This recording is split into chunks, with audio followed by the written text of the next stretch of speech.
Buenos días, soy Vanessa Vallejo y usted está escuchando el podcast del Pan Am Post. Donald Trump ha estado últimamente tomando medidas para algunos supremamente equivocadas, para otros arriesgadas, pero tal vez con posibilidad de éxito. Primero amenazó con subir aranceles a las importaciones de acero y aluminio provenientes de la Unión Europea, luego se echó para atrás, pero anunció nuevos aranceles a productos importados desde China. Eso sí, aclaró que su intención era que estos países bajaran los impuestos directos o escondidos que tienen sobre productos norteamericanos. Increíblemente, muchos no lo esperábamos, su chantaje parece que está funcionando y que esto podría terminar en una baja generalizada de aranceles. En el podcast de hoy hablaremos al respecto. ¿Es una brutalidad la idea de Trump o más bien una astucia que terminará beneficiando al comercio internacional? Lo discutiremos con nuestro invitado de hoy, David Fernández, economista y gestor patrimonial.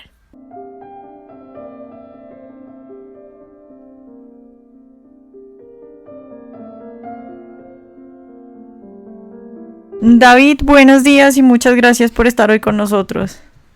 Nada, Vanessa, muchas gracias. David, pues mi idea hoy es hablar un poco sobre las últimas medidas de Trump en cuanto a aranceles y pues todo esto de si se va a desatar o no una guerra comercial.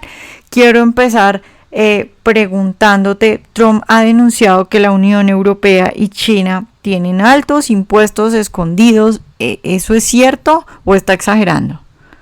No, es totalmente cierto y además tiene razón en todo lo que está argumentando Trump y toda la administración Trump. Tienen totalmente la razón. Hay muchísimos aranceles, tanto directos como indirectos, y aranceles ocultos. Entonces yo creo que está en su derecho la administración americana, en concreto la administración Trump ahora, a ir a una mesa de negociación y a hablar del tema seriamente. David, ¿tú cómo ves esa medida de Trump primero la de amenazar a la Unión Europea con elevar los aranceles y luego se echó para atrás, y luego ahora lo de los impuestos a los productos chinos? Es toda una negociación, lo que está haciendo, y un chantaje directo, por lo menos para que la gente le escuche, atemorizar al personal y luego ya decir, bueno, ahora nos sentamos a negociar y una fórmula nueva de comercio. Pero la fórmula nueva de comercio, yo creo que no está intentando llevar a los demás a su terreno para beneficio propio de Estados Unidos, porque él sabe perfectamente que situar unos aranceles y unas trabas al comercio, al final que sale perjudicado es todo el mundo. Digámoslo así, vivimos mejor casi que los faraones de Egipto y que los zares rusos gracias al libre comercio, gracias a que hemos podido estar intercambiando durante muchos años, y gracias a eso hemos progresado y económicamente no poner trabas al comercio es lo que realmente nos ha hecho ricos, no me cabe la menor duda. Pero claro, las reglas del comercio libre hay que respetarlas. Y si queremos comercio libre, el comercio tiene que ser libre. No vale relaciones comerciales asimétricas. Es decir, lo que no vale es que China tenga unos aranceles al 20% sobre ciertas exportaciones de USA hacia China, y que en cambio China disfrute contra Estados Unidos de un 2% de aranceles. Este, por ejemplo, es el caso que le estaba leyendo hoy en el Wall Street Journal, el cual está reclamando la administración Trump. Es decir, si queremos colocar un coche nuestro en China, estamos sufriendo un arancel de 20%. Si ustedes quieren colocar un coche chino en Estados Unidos, solo sufren un arancel del 2%. Evidentemente ahí no es una regla justa. Lo que tiene que hacerse es decir, si tú disfrutas del 2%, por lo menos sitúame a mí también en el 2%, no me tengas en el 20%. Entonces vamos a sentarnos a negociar esto. ¿Cómo se puede negociar esto? Pues yo creo que bajo amenazas y bajo chantaje. O rectificamos ciertas cosas o tú vas a sufrir aranceles más grandes. Y yo estoy convencido que aunque cualquier arancel, cualquier interposición de un gobierno en el ámbito comercial y en el ámbito del comercio internacional. Al final sale todo el mundo perjudicado, pero hay que tener en cuenta que Estados Unidos es uno de los pocos países que bajo un sistema autárquico, que no es deseable, bajo ningún concepto, no rebajaría demasiado los niveles de vida de sus ciudadanos, puesto que Estados Unidos es una economía que disfruta básicamente de todos los recursos. Entonces yo creo que esto China lo sabe muy bien y que al final acabaremos en una negociación. Se acabará en una negociación, y Europa yo creo que también lo sabe bastante bien. Lo que pasa es que lo de Europa yo creo que va a costar bastante más. Ok, David, pero ¿no te parece un poco arriesgado este tipo de chantajes? Porque es decir, parece que le va a ir bien, parece que China se va a sentar a negociar, pero no podría pasar lo contrario, y se estaría jugando mucho Trump y de verdad podría iniciar una guerra comercial, ¿no crees? A ver, visto desde fuera, al final lo que dices, vamos a ver, esto es una locura, parece mentira que estemos en el siglo XXI y que este tipo de cosas ocurran. Evidentemente, sí, esa postura es razonable. ¿Puede haber una guerra comercial? ¿Que China entre en una guerra comercial? Pues sí, se puede desatar una guerra comercial. De todas maneras, lo que hay que preguntarse es ¿a quién beneficia una guerra comercial? Si no hay un interés realmente por las dos partes, que yo creo que no lo hay, en acabar con una guerra comercial, pues lo lógico es que se sienten a negociar. Yo lo que opino que no va a ir a ningún lado. El más perjudicado de todo esto, Estados Unidos va a estar perjudicado, pero no tanto como China.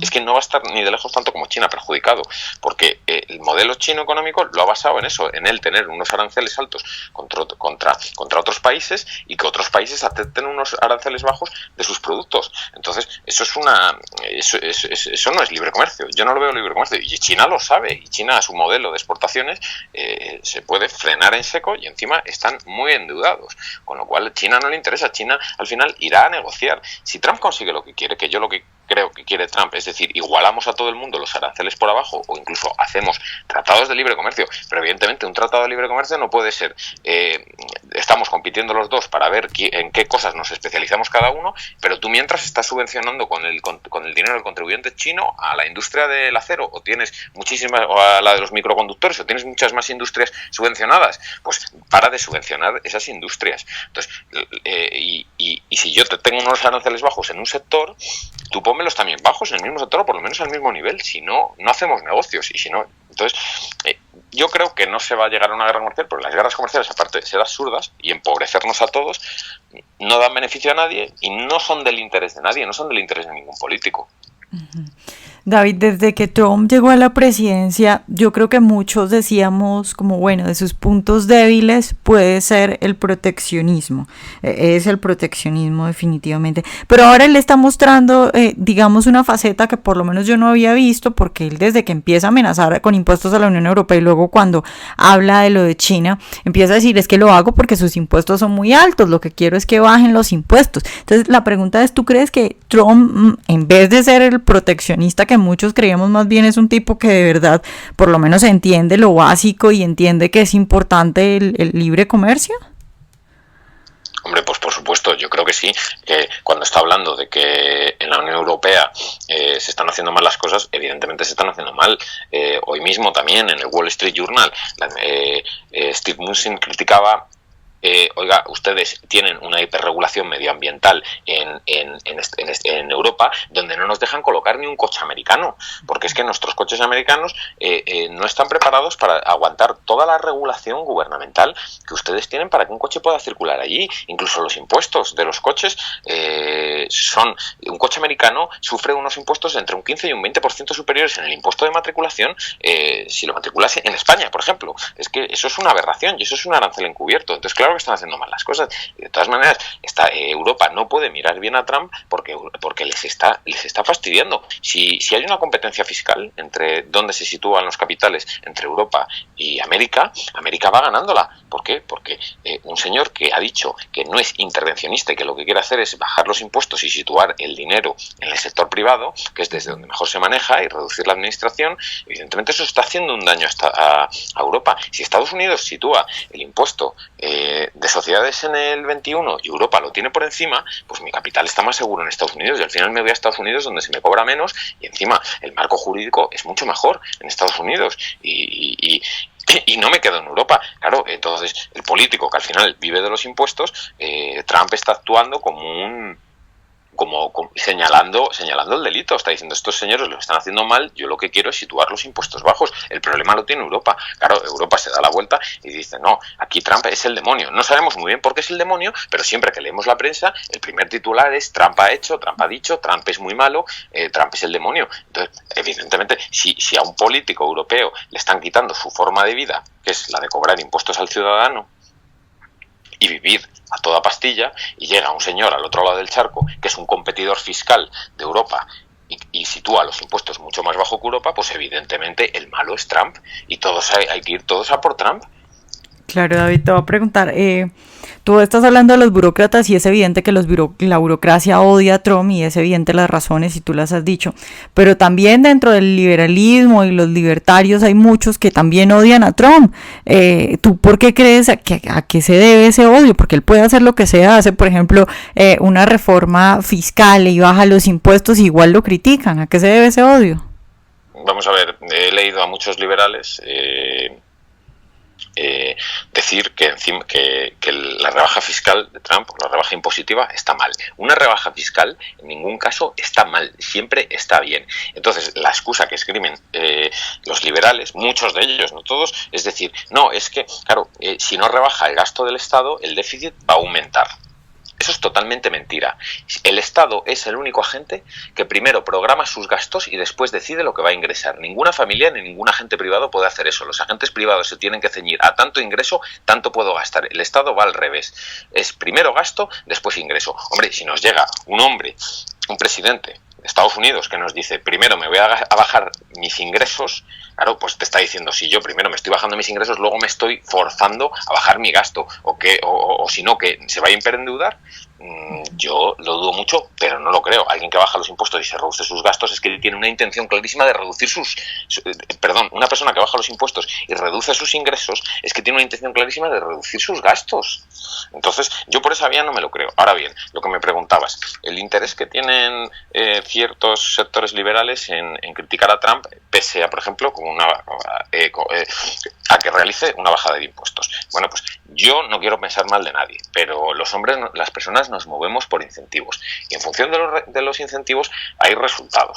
Si resulta que yo, al ser un liberal, lo que vivo es de que me subvencionen un think tank, por ejemplo, o un instituto de pensamiento con influencia política, pues al final me vendo al mejor postor. Quiero decir con esto, si la dirección de mi pensamiento es muy influyente y tengo muchos seguidores, al final hay alguien que se va a dar cuenta de esto y se va a dar cuenta de que yo puedo mover masas. Y en el momento que yo pueda mover masas, habrá alguien interesado en financiar que esas masas se muevan en una dirección que yo crea la más conveniente para mis intereses.